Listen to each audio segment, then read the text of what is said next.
بسم اللہ الرحمن الرحیم اللہم صلی علی سیدنا محمد وعلی آل سیدنا محمد کما صلیت علی ابراہیم وعلی آل ابراہیم انک حمید مجید۔ معزز سامعین، معزز نوجوان نسل، عزیز طلباء و طالبات، قرآن مجید کی صورتوں کے حوالے سے آج سورت آل عمران کا خلاصہ، اس کی فضیلت اور خواب میں آنے کی تعبیر کے متعلق بتاؤں گا۔ سورت آل عمران قرآن مجید کی تیسری سورت ہے اور اس میں 200 آیات ہیں اور 40 رکوع ہیں، 3542 الفاظ ہیں، 15336 جو ہیں اس میں حروف ہیں۔ یہ سورت مدنی ہے اور سورت البقرہ کے بعد یہ سورت تیسرے نمبر پر قرآن مجید میں یہ موجود ہے۔ سامعین، سورت البقرہ میں زیادہ تر جو خطاب تھا وہ توحید کا خطاب تھا، اور مخاطب جو تھے وہ یہودی تھے، دوسرے بھی نصارہ اور مسلمانوں سے، مومنین سے، منافقوں سے، مشرکین سے بھی سلسلہ چلتا رہا ہے۔ لیکن اس سورت کی جو ابتدائی جو تقریباً 83 آیات تک یا 90 آیات تک جو سلسلہ کلام چلتا ہے، گفتگو چلتا ہے، وہ نجران کے عیسائیوں کے ساتھ جو مناظرہ آقا دو عالم صلی اللہ علیہ وسلم کا ہو رہا ہوتا ہے، یہ سلسلہ گفتگو چلتا ہے۔ یعنی سورت بقرہ میں مشرکین و یہودا کے سلسلے میں، اور یہاں پر جو ہے سورت آل عمران میں عیسائیوں کے سلسلے میں زیادہ تر گفتگو جو ہے وہ چلتی ہے۔ اس کے علاوہ اسی صورت میں یہودیوں سے بھی خطاب ہوتا ہے اور مسلمانوں سے بھی خطاب جو ہے وہ چلتا رہتا ہے۔ مزید برآں اسی صورت کے اندر جو ہے وہ حضرت ابراہیم علیہ السلام کے متعلق بھی سلسلہ کلام چلتا ہے، جس میں حضرت ابراہیم علیہ السلام کی وہ گفتگو جو انہوں نے ستارے کو دیکھ کر، چاند کو دیکھ کر اور سورج کو دیکھ کر جو گفتگو فرمائی، اور پھر فرمایا میرا رب تو وہی ہے جس نے چاند اور ستاروں کو پیدا کیا، اور میں نہیں شرک کرتا مگر یہ کہ میں پہلا ہی مسلمان ہوں اور اللہ کو تسلیم کرتا ہوں اور اللہ کی فرما برداری کرتا ہوں۔ اسی طرح مسلمانوں سے خطاب میں انہیں بہترین امت کے لقب سے بھی نوازا گیا ہے، اور انہیں آقا دو عالم صلی اللہ علیہ وسلم کی اتباع کے متعلق بھی واضح طور پر سمجھایا گیا ہے۔ اور اسی طرح اسی صورت کے اندر حضرت عیسیٰ علیہ السلام کا ذکر مبارکہ بھی کہ وہ اللہ کے بندے ہیں، وہ اللہ کے بیٹے نہیں ہیں، وہ جو ہیں اللہ کے ہی بندے ہیں۔ اور یہ جو مناظرہ چلا ہے، اہل نجران والے جو ہیں وہ باقاعدہ ایک وفد لے کر آقا دو عالم صلی اللہ علیہ وسلم کے پاس آئے، اور آ کر انہوں نے جو ہے حضرت عیسیٰ علیہ السلام کے متعلق گفتگو فرمائی۔ تو آقا دو عالم صلی اللہ علیہ وسلم نے قرآن مجید سے ہی ان کے سوالوں کے بہترین قسم کے جوابات دیے۔ ویسے بھی جامع شخصیت تھے اور جامع القرآن کی حیثیت رکھتے تھے، قرآن انہی پر نازل ہو رہا تھا اور کلام اللہ وہ کی عملی تصویر تھے۔ تو آقا دو عالم صلی اللہ علیہ وسلم نے ان کے ساتھ مناظرے میں انہیں بہترین انداز میں سمجھایا کہ عیسیٰ علیہ السلام اللہ کے بندے نہیں ہیں، اللہ کے بندے ہیں اور وہ اللہ کے بیٹے نہیں ہیں۔ ساتھ ہی انہیں یہ بھی سمجھایا کہ حضرت عیسیٰ علیہ السلام کی پیدائش جو ہے وہ معجزہ ہے۔ سیدھی سی بات ہے معزز سامعین، معزز نوجوان نسل، عزیز طلباء و طالبات، کہ عیسائیوں سے جب یہ بات کی جائے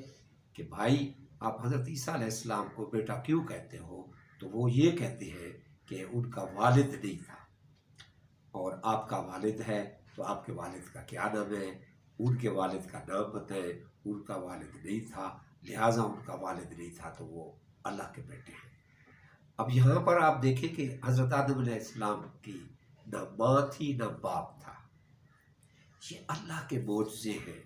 حضرت آدم علیہ السلام کو نہ بیٹا کہتے ہیں اور نہ ہی ان کے متعلق اس طرح کا نظریہ رکھتے ہیں، انہیں باپ تسلیم کرتے ہیں۔ جب انہیں تسلیم کرتے ہیں بغیر ماں باپ کے، تو یہ بھی تسلیم کرنا پڑے گا کہ یہ اللہ کی طرف سے یہ نشانیاں ہوتی ہیں سمجھانے والوں کو۔ اسی طرح پھر عیسیٰ علیہ السلام کے متعلق بھی یہ تسلیم کرنا پڑے گا کہ جیسے حضرت آدم علیہ السلام بغیر ماں باپ کے اللہ نے انہیں پیدا کر دیا، تو حضرت عیسیٰ علیہ السلام کو پیدا کرنا اللہ رب العالمین کے آگے کوئی مشکل نہیں تھی۔ پھر معجزات سیدنا عیسیٰ علیہ السلام کے متعلق جو ہے گفتگو چلی، تو معجزہ وہ عمل ہوتا ہے جو کسی نبی سے ظہور پذیر ہو جائے اور انسانی عقل جو ہے وہ حیران ہو جائے۔ تو اللہ رب العالمین نے جو حضرت عیسیٰ علیہ السلام کو معجزات دیے تھے، ان کے متعلق بھی آقا دو عالم صلی اللہ علیہ وسلم نے بہترین قسم کی گفتگو فرمائی۔ اس کے باوجود بھی وہ دین اسلام کی طرف نہیں آ رہے تھے، تو آپ نے پھر انہیں جو ہے مباہلہ کے لیے چیلنج دے دیا کہ یہ جو ہے 22 ذی الحج 10 ہجری کا یہ واقعہ شمار ہوتا ہے۔ تو پھر آپ نے انہیں کہا کہ آپ پھر جو ہے مباہلہ کے لیے آپ جو ہے میرے سامنے آئیں کہ آپ جو ہے فلاں میدان میں آپ بھی آ جائیں اور آپ اپنے بچوں کو گھر والوں کو لے آئیں، اور میں جو ہے اپنے بچوں کو اور گھر والوں کو لے آؤں گا۔ تو اس طرح دوسرے دن وقت مقررہ پر آپ سیدنا علی المرتضیٰ شیر خدا کو ساتھ لیا، سیدہ بی بی پاک فاطمہ الزہرا کو ساتھ لیا اور حسن حسین کو ساتھ لیا۔ تو یہ اہل بیت، یہ 5 آدموں کا قافلہ جب مباہلہ کے لیے مقررہ میدان کی طرف جانے لگا، تو ان کے پادری نے انہیں کہہ دیا کہ آپ لوگ مباہلہ نہیں کر سکتے، یہ سچے رسول کی یہی نشانیاں ہیں، لہٰذا آپ ان کا دین جو ہے وہ قبول کر لیں۔ یہاں پر آ کر وہ عیسائی جو تھے وہ کنارہ کش ہو گئے۔ اسی صورت کے ریفرنس سے، آل عمران کے ریفرنس سے، حضرت سیدہ مریم علیہ السلام کے والد کے نام کے ریفرنس سے آل عمران اس کو یہ کہا جاتا ہے۔ اسی صورت کے اندر غزوہ احد جو 3 ہجری میں ہوا، اس میں آقا دو عالم صلی اللہ علیہ وسلم کی اطاعت کے معاملے میں واضح فرمایا گیا کہ جو پریشانی آپ کو ہوئی ہے وہ آقا دو عالم صلی اللہ علیہ وسلم کے اس حکم کی بنا پر کہ آپ نے فرمایا کہ نیچے نہیں اترنا، لیکن صحابہ کرام جو جنگی وجوہات کے تحت جب ختم ہوتی ہے تو پھر وہ جنگ کو ختم سمجھتے ہوئے وہ نیچے کی طرف آئے، تو مسلمانوں کو پریشانی اٹھانی پڑی۔ تو آقا دو عالم صلی اللہ علیہ وسلم کی اتباع کے سلسلے میں بھی اسی صورت کے اندر جو ہے ذکر فرمایا۔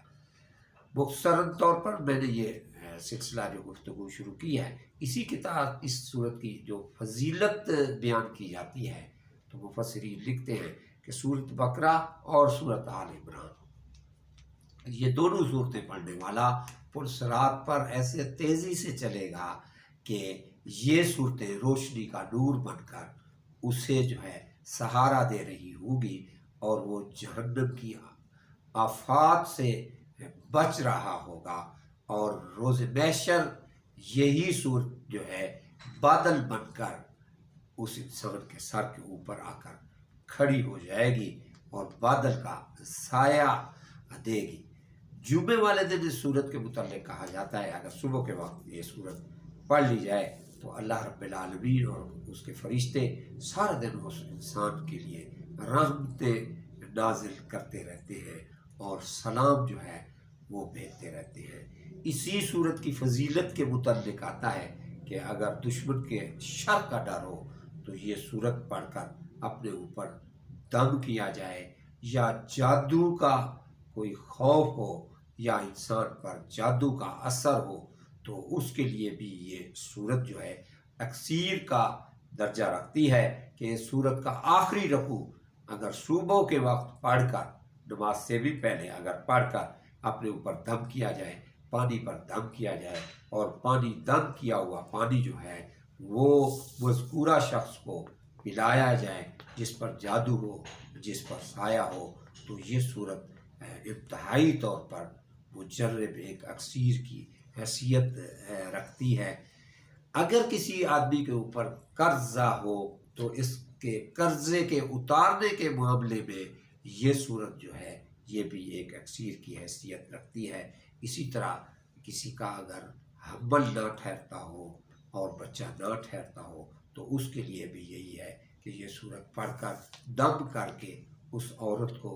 پلایا جائے تو یہ صورت کافی ہی برکات جو ہے اس کے نازل ہوتے ہیں۔ اب اس صورت کی جو